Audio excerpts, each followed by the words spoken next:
वो ख्याल में ये नहीं सोचा था कि मैं मुसलमान बनूंगा और मैं मुसलमानों से सख्त नफरत करता था। आप लोग ये लोग तो अनएजुकेटेड हैं, मैं ब्राह्मण फैमिली से हूं और मैं समझता हूं हिंदुइज्म क्या है बराबर, और मैं इनको एक सबक सिखाऊंगा, मैं इनको हिंदुइज्म सिखाऊंगा ताकि हम भी सच हैं। घर छोड़ के तुम चले जाओ, तुम आजकल हमारी बात नहीं मानते हो। और मैं सोचा भाई यही एक अपॉर्चुनिटी है, मैं घर छोड़ूंगा और इस्लाम पर फॉलो करूंगा। अब मैं घर छोड़ने के लिए रेडी हो रहा था, मेरी बहन भी बोली मैं भी इस्लाम कबूल करना चाहती हूँ। मैं जब घर में सब लोगों को ये समझा रहा था इस्लाम क्या है, तो मेरी बहन समझी, वो बोली कि मुझे यकीन है तुम जो बोल रहे इस पर और ये राइट है, तो इसलिए मैं भी इस्लाम में आना चाहती हूँ। फिर बाद में वो इस्लाम कबूल करी। बिस्मिल्लाहिर्रहमानिर्रहीम। अस्सलाम वालेकुम दोस्तों, उम्मीद है आप सब खैरियत से होंगे। अल्लाह आप सबको ऐसे ही खुश रखे। दोस्तों, आज की जो वीडियो हम लाए हैं वो इंटरनेट पर बहुत ही ज़्यादा वायरल है। मैं सोच रहा था इसे अपलोड करना चाहिए या नहीं। फिर मैंने सोचा कि हमारी ऑडियंस में बहुत से लोग ऐसे होंगे जिन्होंने ये वीडियो अभी तक नहीं देख पाए होंगे, लेकिन ये वीडियो हर इंसान को देखना चाहिए, क्योंकि ये वीडियो जो भी गैर मुस्लिम देखेगा वो इस्लाम कबूल करे बिना नहीं रह सकता। जी हाँ दोस्तों, आप जिस भाई को देख रहे हैं ये एक ब्राह्मण हैं और ये अपनी स्टोरी में खुद बताते हैं कि ये किस तरह से मुसलमानों से नफ़रत किया करते थे और किस तरह इन्होंने इस्लाम में गलती ढूंढने के लिए कुरान को पढ़ना शुरू कर दिया और साथ ही साथ में इन्होंने अपनी धार्मिक किताबें भी पढ़ना शुरू कर दी। लेकिन जैसा ये सोच रहे थे उसका बिल्कुल उल्टा हुआ। इनको इस्लाम में तो गलतियाँ नहीं मिली, लेकिन अपनी धार्मिक किताबों ने इन्हें शक में डाल दिया। दोस्तों, ये वीडियो बहुत लंबी है, इसीलिए ज़्यादा बात न करते हुए इस वीडियो को शुरू करते हैं। दोस्तों, अगर आपको रिवर्ट मुस्लिम की स्टोरीज़ देखना पसंद है तो हमारे चैनल को ज़रूर सब्सक्राइब करें और पास ही में बने बेल आइकन को भी दबा दें। अभी मेरे ख्वाबो ख्याल में ये नहीं सोचा था कि मैं मुसलमान बनूंगा और मैं मुसलमानों से सख्त नफरत करता था और मुसलमानों से काफी दूर रहता था और कभी ये सोचा नहीं कि मुसलमान सही रास्ते में हो सकते हैं। और ब्राह्मण फैमिली भी ऐसी थी, बहुत ऑर्थोडॉक्स थे, इसके हिसाब से मैं कभी ये कोशिश भी नहीं किया कि मुसलमान लोग किस चीज पर बिलीव करते हैं। हम लोग माइग्रेट हुए मेरे 10th स्टैंडर्ड के बाद मैसूर से बैंगलोर को फॉर हायर स्टडीज, मेरे आगे पढ़ाई के लिए। तब मेरे माँ बाप ने डिसाइड किया ये एक सोर्स ऑफ इनकम एक्स्ट्रा होना चाहिए उनके काम छोड़कर। वो मेरी माँ टीचर थी और मेरे फादर जो है एक टेक्सटाइल इंजीनियर थे, केआर मिल में थे। वो जब बंद हो गया मैसूर में तो केएसआरटीसी में काम करते थे। इतना वो खुश नहीं थे उस जॉब से, लेकिन वो जॉब मैसूर बैंगलोर वो अप एंड डाउन करते थे, वो हमारे साथ में रहते थे। और मेरी माँ बाप ये सोचा कि उनकी जो कमाई है उससे ये काफी नहीं है कि वो हम सब बच्चों को पढ़ाएं, हम तीनों बच्चों को पढ़ाएं और बैंगलोर में मतलब और आगे बढ़ने के लिए और थोड़ा पैसा चाहिए। इसलिए उन्होंने क्या किया कि पार्ट टाइम में काम करना या पार्ट टाइम में इन्वेस्ट करना उन्होंने सोचा। जो उनके पास पैसा था उन्होंने ये पार्ट टाइम एक दुकान में इन्वेस्ट करने के लिए सोचा। और एक मराठी बिजनेसमैन थे, उनसे उन्होंने मिला और उन्होंने जब पार्ट टाइम ऐसा कुछ करना चाहते, जब उन्होंने बताया ऐसा, तो उस मराठी शॉप ओनर ने, एक मुसलमान शॉप ओनर थे राजाजी नगर में, उनसे मिलवाया। तो मेरी माँ ने बताया, मेरे माँ बाप मेरे अंकल थे, उनको बताया कि हम एक काउंटर आपके दुकान में, हमारा थोड़ी चीजें हम सेल करेंगे और उसमें जो प्रॉफिट आएगा हम वो थोड़ा शेयर करेंगे। लेकिन वो मुसलमान इतने अच्छे थे कि वो कुछ शेयरिंग में कुछ भी इंटरेस्ट नहीं लिया। उन्होंने बोला कि तुमको जो करना है कीजिए, मतलब आप इन्वेस्ट कर सकते हो और उसका फायदा भी आप ले सकते हो। कुछ एक्स्ट्रा उन्होंने चार्ज नहीं किया। और मेरे माँ बाप बहुत इम्प्रेस थे और घर में हमेशा उनके बारे में बात होती थी कि ये मुसलमान लोग इतने अच्छे हैं कि ये हुनर हमको शॉप में जगह दिया बोल के। लेकिन मैं इससे बहुत नाराज था कि मेरे माँ बाप डेली उनके बारे में अच्छा ही बोले जब मैं उनको नफरत करता हूं। जब मेरी माँ की स्कूल जब ईयरली खत्म होता था, जब उसको 2-3 महीने हॉलिडेज होते थे, तो मेरी माँ इस दुकान पे जाके उनको भी मदद करती थी, उनके लिए भी काम करती थी और उसकी जो इन्वेस्टमेंट थी वो भी बेचती थी। और मेरी माँ को ये पसंद था कि मैं जाके वो काम करूं और मैं जाके थोड़ा बिजनेस सीखूं, इससे मैं थोड़ा जिम्मेदार हो जाऊंगा और अच्छा हो जाऊंगा। और घर में मुझे बोले कि तुम जाके इसको संभालो। और मैं बोला कि मैं किसी से भी काम करूंगा, मुसलमान के साथ मैं नहीं कर सकता हूं और कोई जरूरी भी नहीं है कि अभी मैं काम करूं और घर पे इतना गरीबी नहीं है मैं काम करके आपको कमा के खिलाऊं जब मैं पढ़ रहा हूं।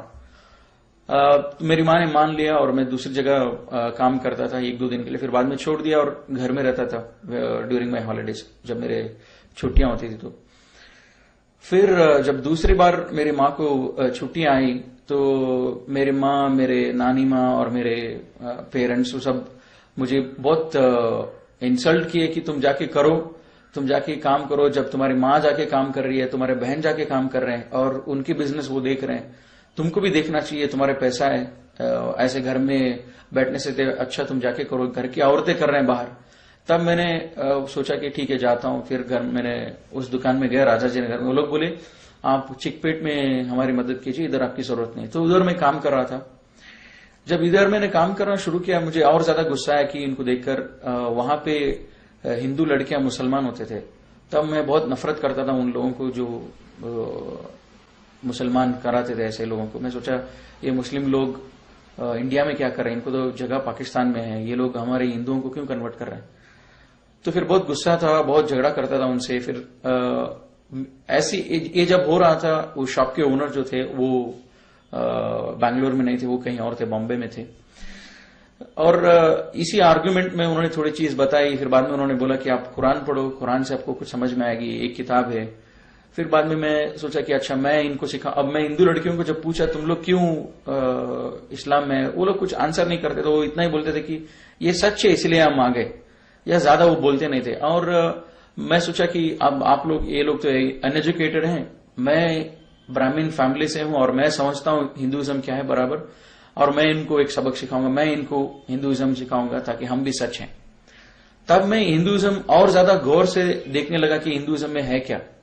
और मीन टाइम कुरान भी मैं पैरेलली कुरान भी पढ़ रहा था। थोड़े मैं एनालिसिस किए, थोड़े भगवान की एज पर हिंदू बिलीफ वो क्या करते थे, उनकी क्या हिस्ट्री है, उनकी क्या बैकग्राउंड है, उनकी क्या ये है। उसके बाद मैं क्रिश्चियनिटी भी पढ़ा, फिर बाद में मैं इस्लाम कबूल किया।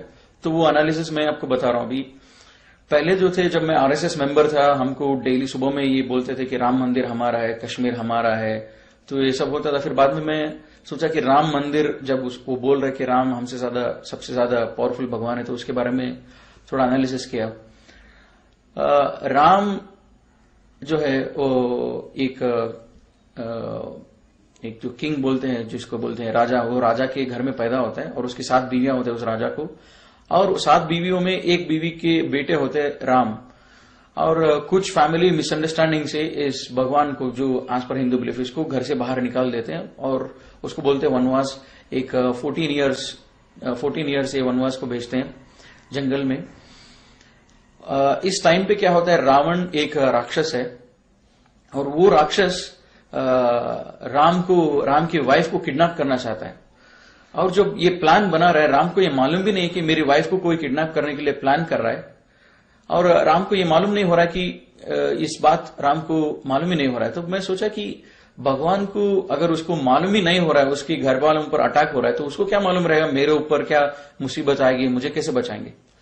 तो इसलिए मैं और आगे जब स्टोरी देखा रामायण, और रामायण जब पढ़ा, यहां तक आती है कि रावण प्लान बनाता है और उसके काम वालों को बोलता है तुम जाके उसके सामने एक हिरन बन जाओ।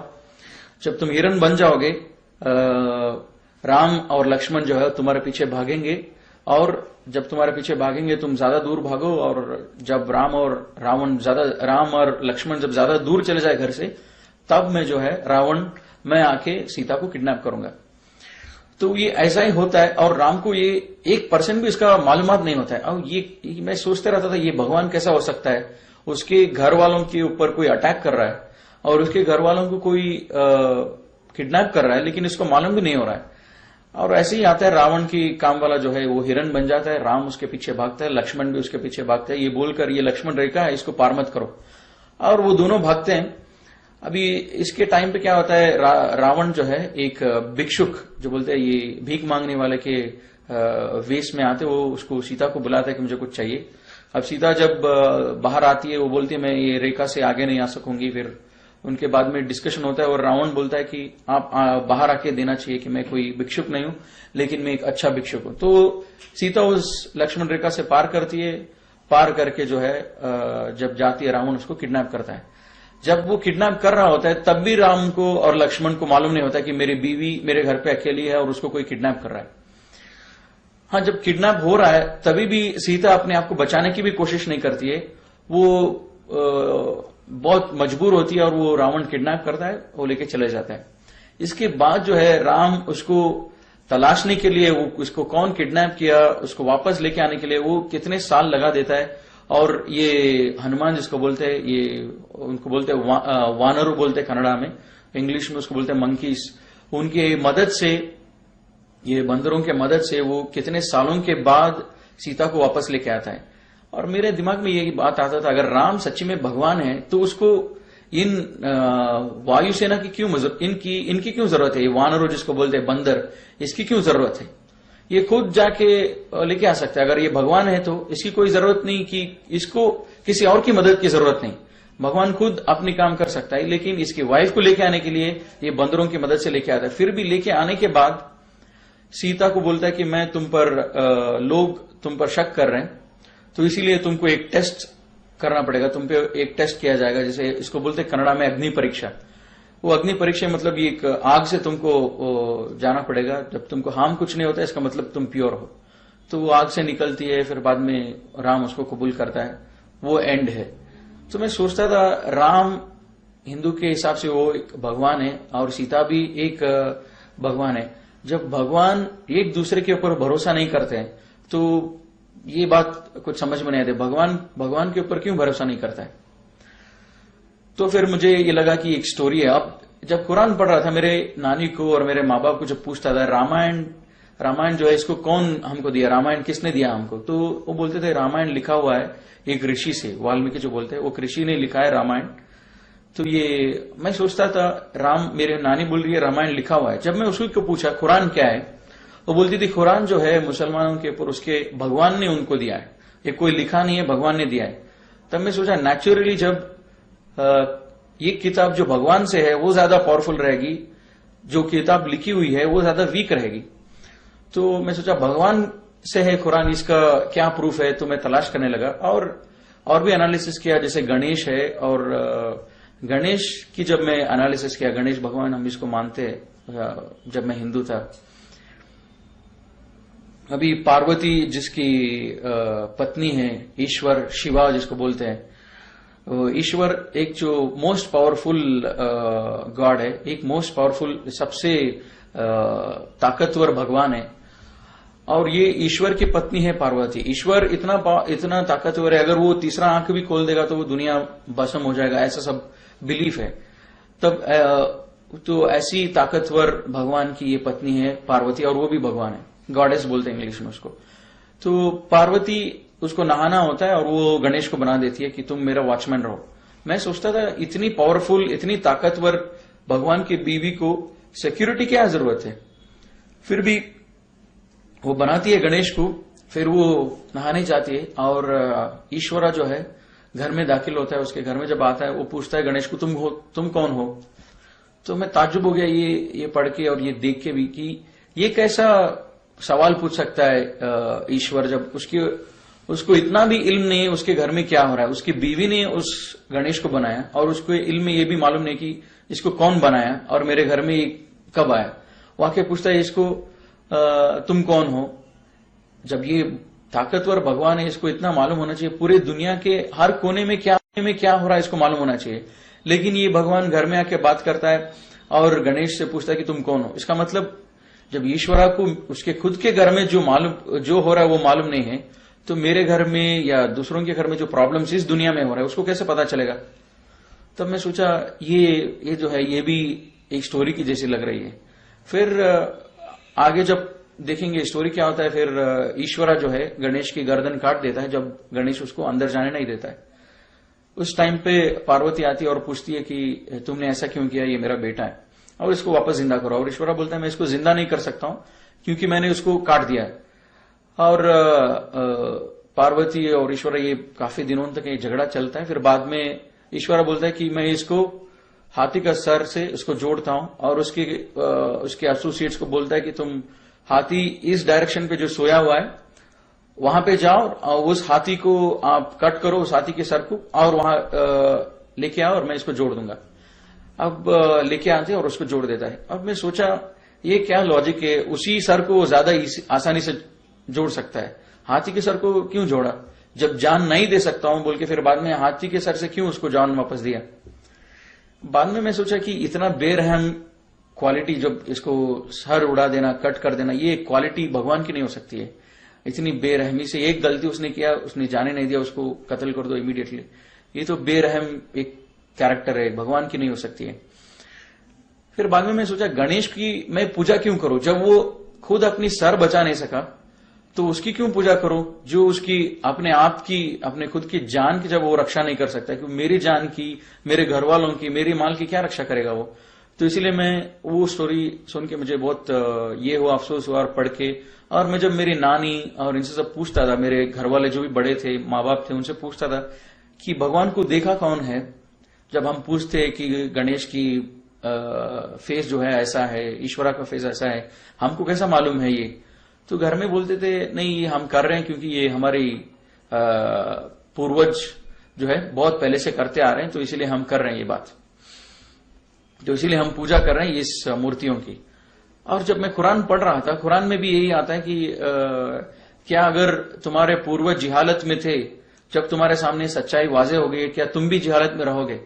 तो मैं सोचा ये किताब जो है ये आंसर दे रहा है, जो मेरे क्वेश्चन जो मैं माँ बाप के पूछ रहा हूं, उस क्वेश्चंस को ये किताब मुझे आंसर दे रहा है, ऐसा लग रहा था मुझे। लेकिन मैं सोचा वो फिर बाद में मैं और डीपली हिंदू एनालिसिस किया। मैसूर का था, हमारे मैसूर में चामुंडेश्वरी हिल जो है, वो हिल एक विटनेस है, ये एक भगवान थी, एक भगवान है बोल के, इसलिए मैं सोचा ये शायद ये भगवान मुझे बचा लेगी इस मुसलमान से आर्ग्यू करने के लिए। जब मैं उसके बारे में जब थोड़ा जानकारी लिया, वो भगवान चामुंडेश्वरी जिसको बोलते हैं, महिषासुर एक बड़ा राक्षस होता है। हिंदुइज्म में एक कॉन्सेप्ट है कि ये देवरु राक्षसरु, इनके बीच में हमेशा लड़ाई होती रहती है। ये राक्षसरु एक सेक्ट है, ये लोग जब राक्षस होते हैं, और ये राक्षस का ऑब्जेक्टिव इतना ही है कि ये लोग दुनिया में सबसे बड़े हो जाएं और ये देवरु जो है उनको खत्म करें। तो ये दोनों के बीच में बार बार लड़ाई होती रहती है। तो महिषासुर जो भी है वो भी एक राक्षस होता है, और ये राक्षस जो है ये लंबी तपस्या में बैठता है काफी सालों तक। जब इसकी तपस्या कबूल होता है, ब्रह्मा जो क्रिएटर है हिंदू बिलीफ के हिसाब से, वो इस तपस्या को कबूल करता है और वो बोलता है आपको जो चाहिए मांगे मैं दूंगा। और ये महिषासुर, ये जो राक्षस है, ये पूछता है कि मुझे सबसे ज्यादा ताकतवर बनाओ और मुझे अमर बनाओ, मुझे चिरंजीव बनाओ, मतलब मुझे कभी मौत नहीं आना चाहिए। और ब्रह्मा बोलता है ठीक है, ये विश आपको, ये वर मैंने आपको दे दिया। अब क्या होता है, और एक कॉन्सेप्ट है कि ये भगवान हिंदू हिसाब से, हिंदू के बिलीफ के हिसाब से ये एक जगह पर रहते हैं, उसको बोलते हैं देवलोक। और जो राक्षस रहते हैं उनका अलग जगह होता है, और मानव जो बोलते हैं मनुष्य, और ये ह्यूमन बीइंग जो बोलते हैं उनका जगह है ये दुनिया। और ये राक्षस महिषासुर को जब मिल जाता है एक वर, सबसे ताकतवर बन जाऊंगा, और सबसे ताकतवर बनता है और इसको मौत कभी टच नहीं करेगी, ये जाता है देवलोका को और सबको, देवताओं को मारने के लिए। मैं सोचता था कि ये कैसा कॉन्सेप्ट है, ये राक्षस तपस्या में बैठा, एक इबादत में बैठा इतने साल तो, और इतने साल के बाद उसने भगवान से वर मांगा कि मुझे ताकतवर बनाओ, और उसको भगवान ने वर दिया, फिर उसी भगवान की ये कत्ल करने जा रहे हैं। तो इसका मतलब मैं भगवान को उल्लू बना सकता हूं, कभी भी भगवान 10 साल बैठो, भगवान से वर ले लो और उसके बाद में उसी को मारने लगो। तो मैं सोचा ये एक इमेजिनरी स्टोरी है, ये सच नहीं हो सकता है, ये लॉजिकल नहीं है। तो बाद में क्या हुआ,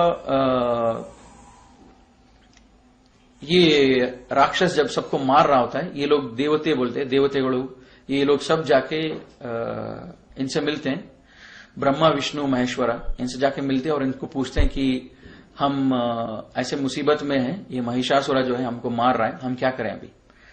ये ब्रह्मा बोलते हैं अरे इसको मैंने वर दिया है, अभी मैं इसको वापस नहीं ले सकता हूं, मैं वापस अगर लूंगा ये फिर से भी डीएक्टिवेट नहीं होगा, इसका एक बार मैंने वर दे दिया, मैं वापस नहीं ले सकता हूं। तो मैं सोचा कि ऐसा कैसा हो सकता है, मैं 10 साल बैठ के भगवान को उल्लू बना के एक वर ले लूं और बाद में उल्टा मैं भगवान को ही मारना शुरू कर दूं, ये सच नहीं हो सकता है। फिर ब्रह्मा बोलते हैं अच्छा मेरे पास एक रास्ता है इसको मारने के लिए, मैंने जो इसको वर दिया है, तुम सबसे ज्यादा ताकतवर हो जो दुनिया में ऑलरेडी हैं, भगवान, आदमी, कोई भी हो, तुम सबसे ज्यादा ताकतवर हो जो अभी मौजूद है इस दुनिया में, लेकिन जो आने वाले हैं उनसे ज्यादा ये ताकतवर रहेगा, ये तो वर नहीं दिया हूं, तो इसलिए हम ये काम करेंगे, एक नया एक भगवान को हम पैदा करेंगे जो उससे ज्यादा ताकतवर होगा और वो उसको मारेगा। तो ये क्या करते हैं, ये विष्णु बोलता है मैं औरत हो जाऊंगा, और शिवा जो है बोलता है कि मैं और तुम, हमारा मिलन होगा, हमारे मिलन से जो बच्चा पैदा होगा वो बच्चा जो है वो नया भगवान होगा और वो महिषासुर को कत्ल करेगा।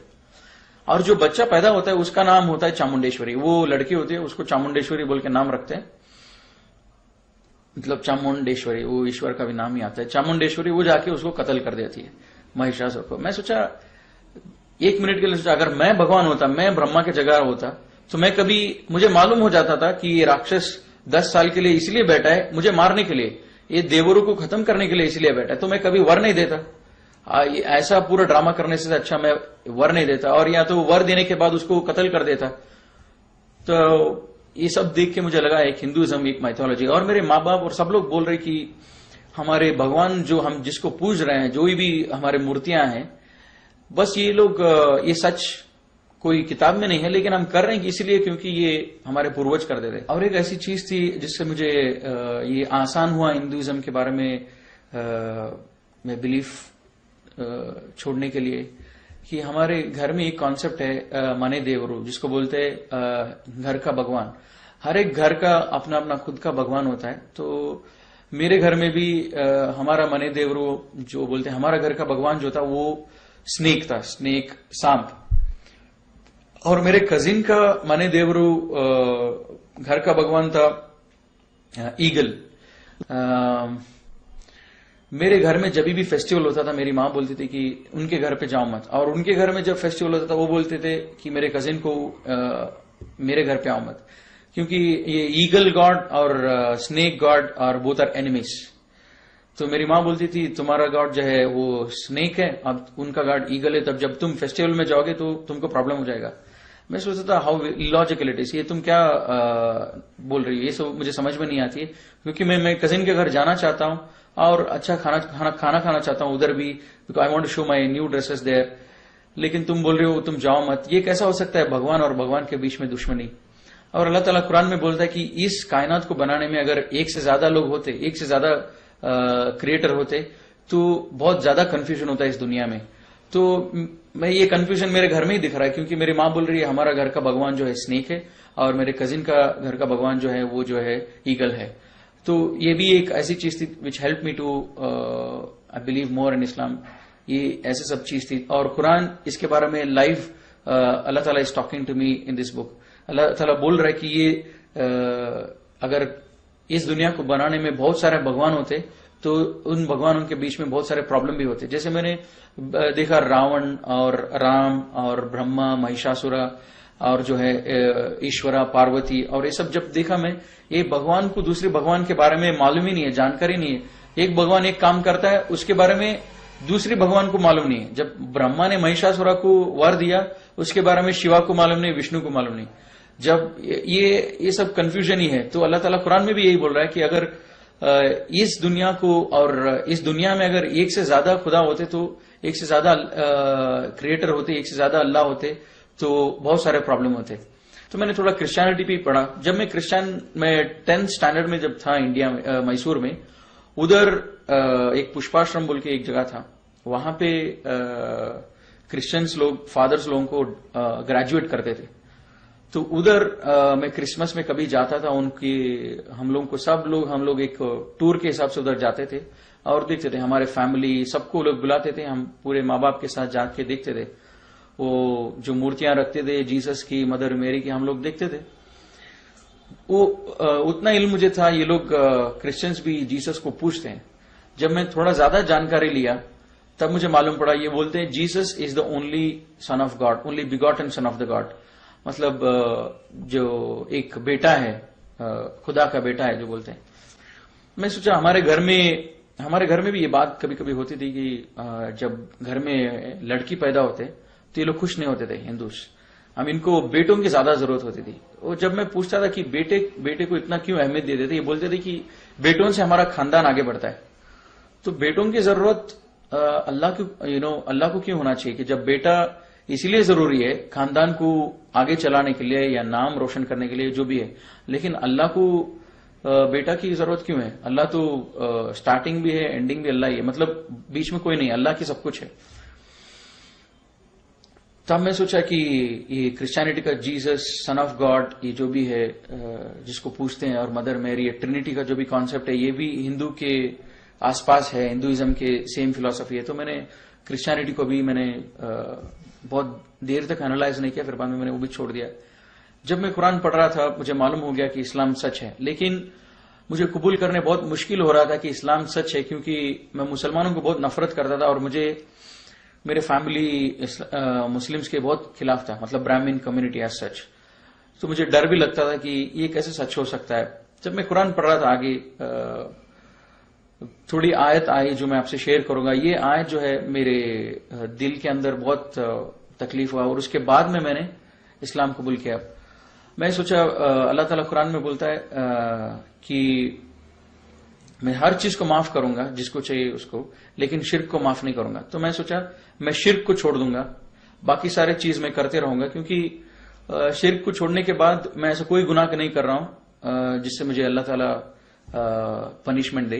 तो मैंने शिर्क छोड़ दिया और मैं सोचा जो भी मैं कुरान पढ़ के मैं जो फॉलो कर सकता हूं मुसलमान नहीं बन के वो मैं करूंगा। तो मैं शिर्क छोड़ दिया और घर में झगड़ा शुरू हो गया। घर में पूछने लगे कि तुम शिर्क क्यों छोड़े, मतलब पूजा करना क्यों छोड़े इन बुतों को। और मैं बोला कि मैं आजकल मॉडर्न बन रहा हूं, कॉलेज में जा रहा हूं और कॉलेज में सब मजाक उड़ाते हैं कि तुम नामा सब लगाते हो, कुमकुम सब लगाते हो, इसलिए मैंने छोड़ दिया ताकि मुझे मॉडर्न बनना है। तो मेरी मां थोड़ा कन्विंस हो गई तो मैं पूजा छोड़ दिया। और ये सब एनालिसिस जब मेरा पूरा हुआ तो उसी टाइम पर मेरा कॉलेज भी स्टार्ट हो गया, मेरा सेकेंड ईयर चालू हो गया। तो मैं वो दुकान से बाहर आ गया। अब जो है पूरा कुरान पढ़ा, लेकिन पूरा कुरान पढ़ने के बाद मुझे थोड़ी आयत समझ में आई, वो तो शिर्क करना नहीं चाहिए और आखिरत क्या, ये समझ में आया था। और हर एक आयत का माना समझ में आया था कि आयत अल्लाह ताला अपने आप को आयत से प्रूव करते कि अल्लाह ताला का एग्जिस्टेंस, अल्लाह के ऊपर यकीन रखने के लिए अल्लाह की आयत को अगर हम सोचेंगे, उसके बारे में गौर करेंगे, तब हमको बिलीव होगा अल्लाह की एग्जिस्टेंस। मतलब अल्लाह हमारे सामने जाहिर नहीं है, मतलब अल्लाह को देख नहीं सकते, लेकिन अल्लाह के आयत को देखकर हम बिलीव करना चाहिए, इतना मुझे समझ में आया था।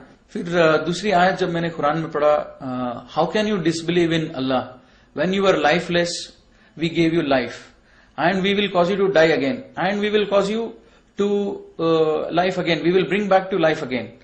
तो मैं सोचा it's not easy for me to believe that on the day of judgment we will be brought back to life। मतलब जब अल्लाह ताला बोल रहा है कि तुम अल्लाह के ऊपर कुफ्र कैसे कर सकते हो जब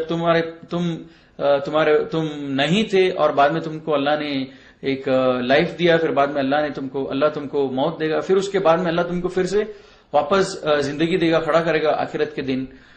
तो मैं सोचा हाँ ये सच है, अल्लाह ताला जो बोल रहा है ये सच है। क्यों 18-20 ईयर्स बैक मेरा एग्जिस्टेंस ही नहीं था, I was not there before I was born. लेकिन ये धरती तो था, मेरे पैदा होने से पहले सेंचुरीज के हिसाब से ये धरती चल रही थी। लेकिन अभी ऐसा कैसा हो सकता है कि how I disbelieve in Allah, Allah says you are lifeless. हाँ मुझे 20-25 years back I was lifeless, मैं नहीं था इस धरती पे। फिर बाद में Allah gave me life, yes Allah gave me life, then afterwards he will cause me to die, we know that we will die, और मैं एक दिन मरूंगा, फिर अल्लाह will bring back me to life again on the day of judgment। and हाँ अल्लाह मुझे फिर से जिंदगी देंगे आखिरत के दिन। जब ये दोनों सच है, मैं जिंदा नहीं था मेरे पैदा होने से पहले, फिर अल्लाह ने मुझे जिंदा किया, अल्लाह ने मुझे लाइफ दिया, फिर मुझे मौत भी देगा अल्लाह ताला, ये दोनों अगर सच है तो तीसरी चीज भी सच है। और this help me to believe in the day of judgement. At the same time हमारे हिंदुइज्म में ये कॉन्सेप्ट है कि पुनर्जन्म जो बोलते हैं कि अगर मैंने ऐसी कोई गलती की है, जो बड़ा गलती अगर मैंने किया, मैं कुत्ता हो जाऊंगा या तो पिग हो जाऊंगा या तो फिर इंसेक्ट हो जाऊंगा या तो फिर बर्ड हो जाऊंगा। मैं सोचा अगर मुझे कुत्ता पसंद नहीं है, मुझे कुत्ता होना पसंद नहीं है, मैं कुछ भी हो सकता हूं लेकिन कुत्ता होना पसंद नहीं है, पिग होना मुझे पसंद नहीं है, तो मैं क्या काम करूं जिससे मैं कुत्ता होना बच जाऊं या पिग होना बच जाऊं। ये दोनों चीज मैं बनना नहीं चाहता हूं। ये दोनों चीज से मैं कैसे बचूं पुनर्जन्म में, मैं सोचता था इसके बारे में। There is no way it communicates, मतलब ऐसा कोई कम्युनिकेशन नहीं है इनके बीच में मुझे मालूम होने के लिए। अगर मुझे मालूम होना चाहिए ये कुत्ता क्यों बना है, ये कुत्ता ऐसे क्या गुनाह किया है। इसका प्रीवियस लाइफ जो था वो एक मनुष्य जन्म था, लेकिन अभी इस जन्म में जो है ये कुत्ता है, इसने क्या गुनाह किया है ये कुत्ता बना है। मुझे मालूम होना चाहिए ताकि मैं वो गुनाह नहीं करूंगा, मैं वो मिस्टेक्स नहीं करूंगा। लेकिन अल्लाह ताला कुरान में बोलता है कि there is life after which is either hell or heaven, nothing in between. और अल्लाह ताला सूरह बकरा में बोलता है कि they are the people who are successful and one of the, और एक जो चीज है इन ईमान वालों को बिलीव करने के लिए, यकीन आखिरत पर होना चाहिए। ये यकीन, मैं सोचता था आखिरत क्या है, आखिरत ऐसी क्या चीज है, आखिरत पर मैं कैसे यकीन करूं। क्योंकि जो पूरे जो आयत से ये मुझे मदद किया कि मेरे घर में बोलते थे हम मूर्ति पूजा इसीलिए कर रहे हैं क्योंकि हमारे पूर्वज कर रहे थे, और कुरान बोल रहा है तुम्हारे पूर्वज अगर जिहालत में थे क्या तुम भी रहोगे जब सच्चाई वाजे होगे।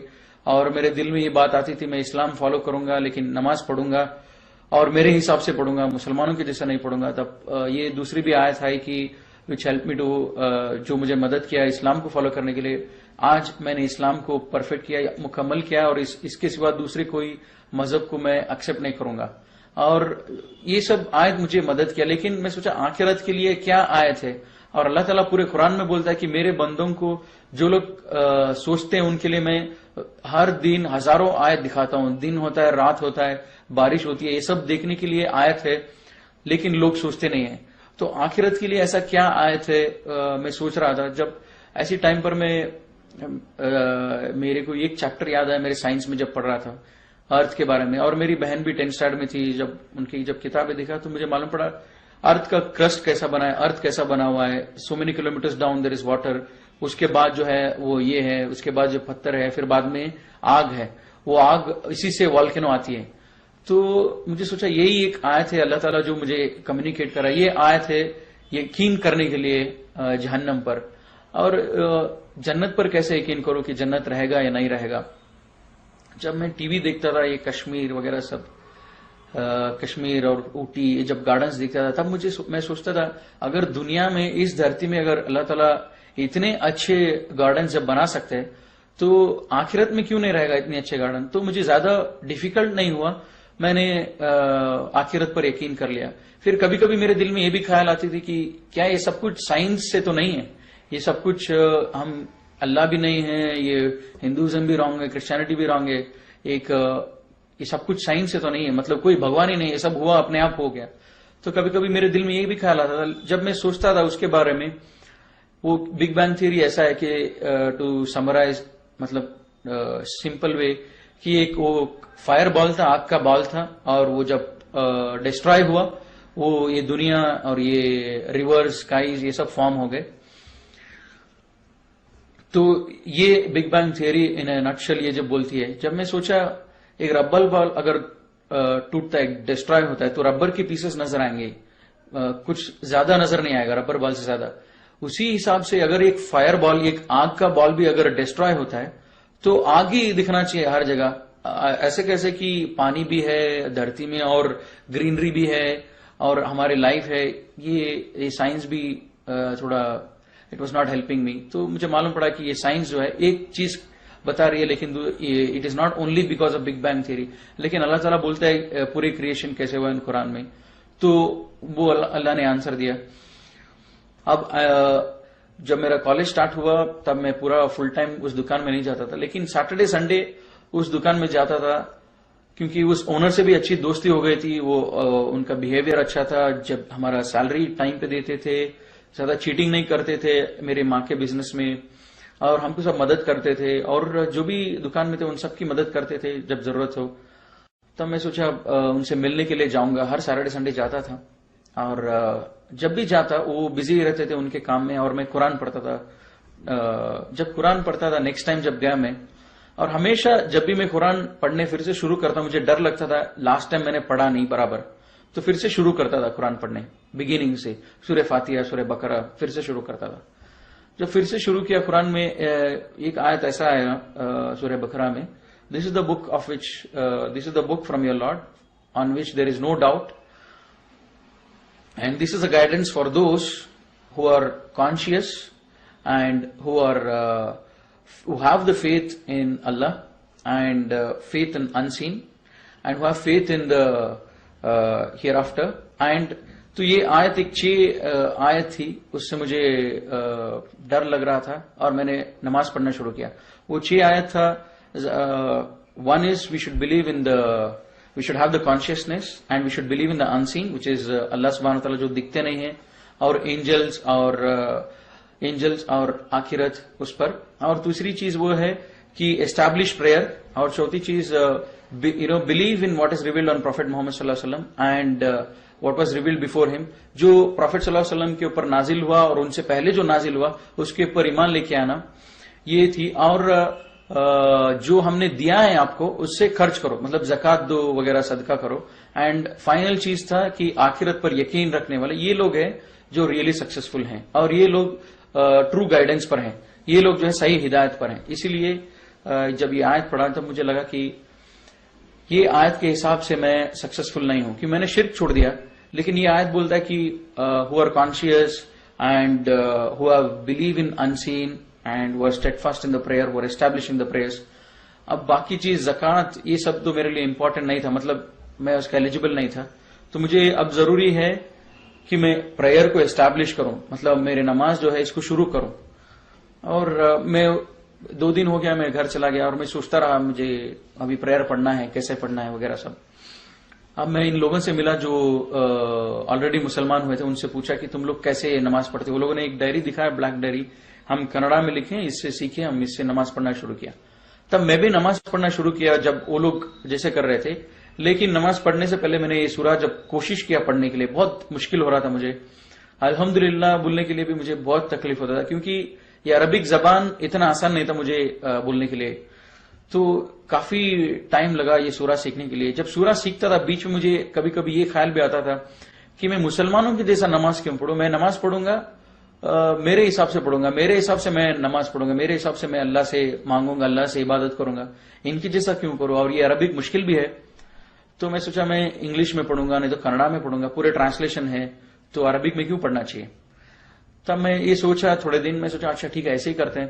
तो मैं फिर से जब गया नेक्स्ट सैटरडे संडे उधर कुरान पढ़ने के लिए, तब सूरह इमरान में मुझे एक आयत आती है, today we have perfected this religion and we have chosen Islam for you. Apart from this religion, no other religion is accepted, and anybody else follows other than this, they are thrown to hellfire. मुझे डर लगने लगा कि पहले दिन मैंने decide किया मैं शिर्क नहीं करूंगा, और जब नेक्स्ट टाइम जब कुरान पढ़ा ये बोल रहा है कि एस्टैब्लिश प्रेयर. अब मैं एस्टैब्लिश प्रेयर करने सोच रहा था. जब एस्टैब्लिश प्रेयर करने के लिए जब पूरे सूराज जब पढ़ रहा था, इतना मुश्किल हो रहा था, मैंने सोचा मेरे हिसाब से मैं नमाज पढ़ूंगा. अब कुरान बोलता है मुझे Islam is the only religion which is accepted. तो मुझे धीरे धीरे डर लगने लगा और ये यकीन आता रहा कि ये किताब जो है एक आदमी लिख नहीं सकता है. जो मेरे दिल के अंदर जो स्ट्रगल हो रहा है, मेरे दिल के अंदर जो दिन रात में सोच रहा हूं कि ये सच है, ये सही है, अच्छा ऐसा करूंगा वैसा करूंगा, ये जो हो रहा है उसके जवाब जो है ये कुरान में मुझे मिल रहा है. और मैं ये बात किसी से बोल नहीं रहा हूं, ये इसका जवाब मुझे कुरान से मिल रहा है. मेरे जिसके दिल के हालत पर कुरान मुझे कमांड कर रहा है कि ये सही है, ये गलत है. तो मुझे डर भी लगने लगा और यकीन होने लगा कि इस किताब को एक आदमी नहीं लिख सकता है. मुझे जो भी बनाया हो, जो बनाया है, मुझे जो बनाया है वही इस किताब को नाजिल कर सकता है. तब मुझे यकीन आने लगा ये किताब जो है अल्लाह की तरफ से है. फिर मैं बहुत मेहनत किया, 3-4 महीने लगे, फिर नमाज पढ़ना शुरू हुआ, सब सूराज लर्न किया, फिर नमाज पढ़ रहा था. और कभी कभी नमाज मेरी होती थी, कभी कभी नहीं होती थी, क्योंकि घर पे मेरे माँ बाप के सामने तो नहीं पढ़ता था. और अभी नमाज तो पढ़ रहा हूं, शिर्क नहीं कर रहा हूं, नमाज पढ़ रहा हूं, लेकिन मैं सोचा अभी ठीक चल रहा है, अब जरूरी नहीं कि मैं और आगे जाऊं. तो मैं सोचा अभी मेरा पढ़ाई कंप्लीट कर लेता हूं, मैं इंजीनियरिंग फिनिश करता हूं, फिर बाद में मैं एमबीए करूंगा, उसके बाद में मैं इस्लाम कबूल करूंगा. तब तक मैं इस्लाम नहीं कबूल करूंगा, तब तक मैं शिर्क छोड़ूंगा और नमाज पढ़ूंगा. ये दो से ज्यादा मैं आगे नहीं बढ़ूंगा. जब नेक्स्ट टाइम मैं जब कुरान पढ़ने लगा, फिर से जैसे मैं शुरू से पढ़ने लगा, सूरह बकरा में दूसरी आयत आती है कि ये लोग किस चीज के लिए इंतजार कर रहे हैं. ये लोग इंतजार कर रहे हैं अल्लाह और अल्लाह की मलाइका को. जब वो आसमान में आ जाए तब तो क़यामत है, मतलब then the matter is settled. तो इंग्लिश में आयत मुझे बहुत लगती थी, what are these people waiting for? Are they waiting for Allah to come out with the angels in the clouds? Then the matter is settled. इसका मतलब ये था कि ये किस चीज पर इंतजार कर रहे हैं. अगर ये लोग वेट कर रहे हैं अल्लाह के ऊपर यकीन करने के लिए, क़यामत कभी भी आ सकती है. Are they waiting for Allah to come out with the angels?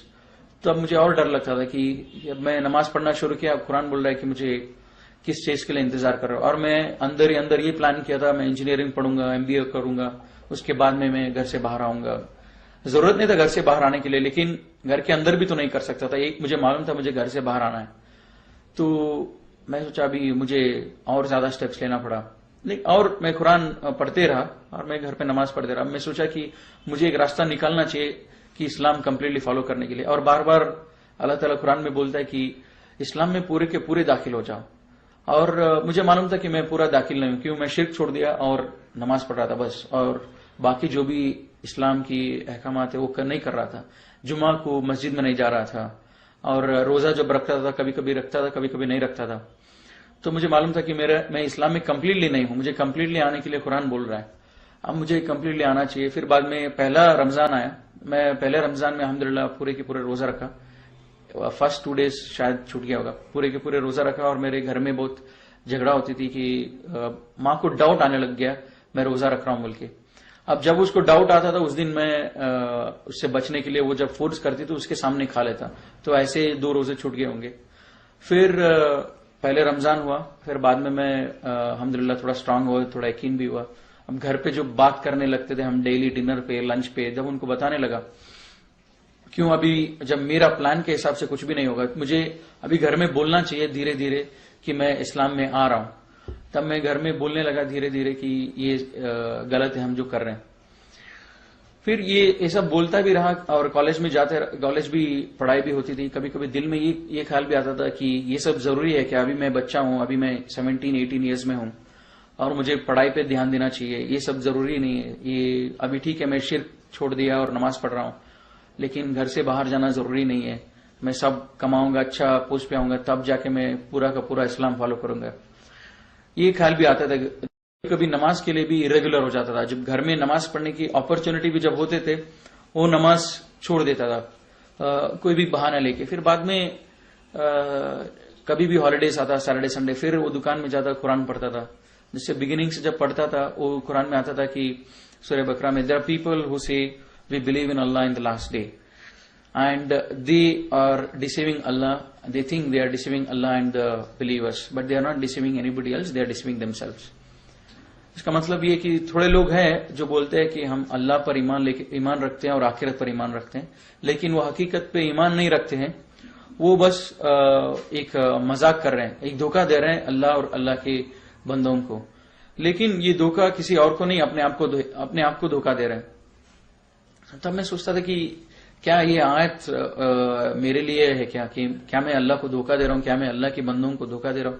तब मैं तुरंत सोचता था कि और जब फॉलोइंग आयत ये आती है, when they are alone with their evil ones they say we were just mocking at them, we were not believers. जब मैं सोचता था इस आयत के बारे में, इतना तो था पहली आयत से मुझे बहुत डर लगता था. They say they believe in Allah but they are not really believers.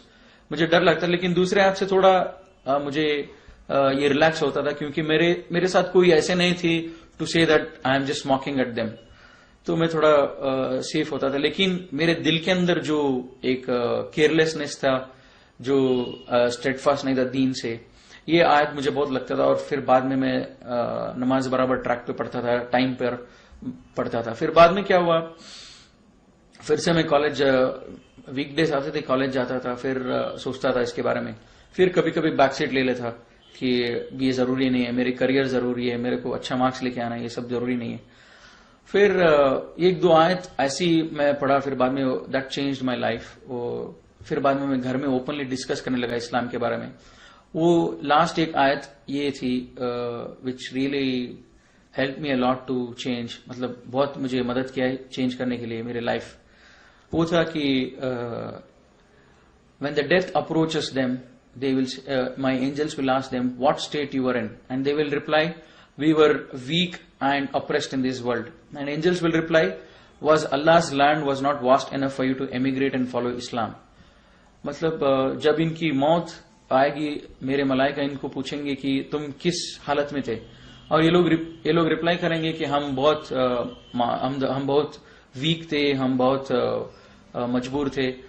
मेरे मलाइका इनको रिप्लाई करेंगे, क्या अल्लाह की धरती इतनी विशाल नहीं थी ताकि तुम हिजरत करके तुम इस्लाम फॉलो करो? तब ये मैं सोचा ये अल्लाह ताला मुझे बोल रहा है।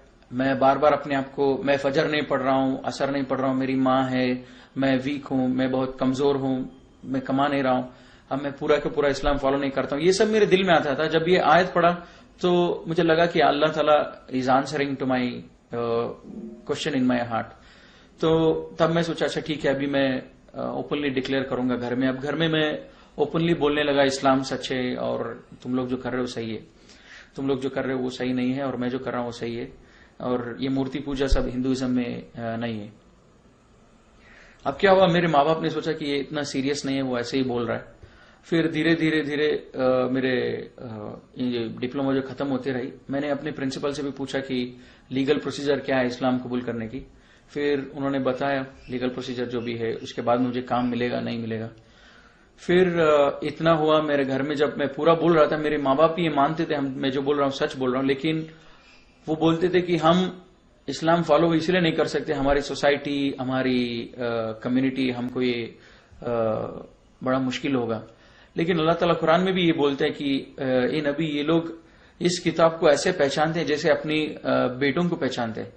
तो जैसे हमारे फैमिली जैसे बोलती है, जब मैं पूरा उनको इस्लाम का मैसेज दिया, वो लोग भी बोल रहे तुम जो बोल रहे हो सच है, लेकिन हम फॉलो इसीलिए नहीं कर सकते क्योंकि सोसाइटी है एक्सेट्रा एक्सेट्रा। तब ये आयत is talking about the same behaviour of them.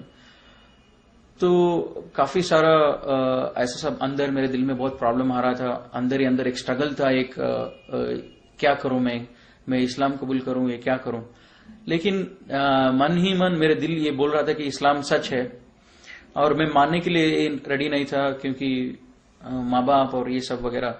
जब ये आयत पढ़ा, what state they were in, what state you are in when you know we will be asked when I am in my death bed and I will say I am weak and oppressed.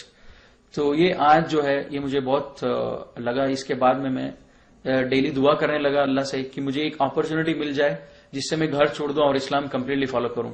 और daily घर में झगड़ा होता था, और एक बात पर बहुत सीरियस झगड़ा हुआ माँ से, और माँ बोली घर छोड़ के तुम चले जाओ, तुम आजकल हमारी बात नहीं मानते हो। और मैं सोचा भाई यही एक अपॉर्चुनिटी है, मैं घर छोड़ूंगा और इस्लाम पर फॉलो करूंगा। अब मैं घर छोड़ने के लिए रेडी हो रहा था, मेरी बहन भी बोली मैं भी इस्लाम कबूल करना चाहती हूँ। मैं जब घर में सब लोगों को ये समझा रहा था इस्लाम क्या है, तो मेरी बहन समझी, वो बोली कि मुझे यकीन है तुम जो बोल रहे इस पर, और ये राइट है, तो इसलिए मैं भी इस्लाम में आना चाहती हूँ। फिर बाद में वो इस्लाम कबूल करी, तो फिर वो भी मेरे साथ आ गए। हम लोगों ने घर छोड़ा। Abdullah about 9 years now I have embraced Islam, Allah grace in mercy. So this is all my story about how I embraced Islam. अस्सलाम वालेकुम रहमतुल्लाह।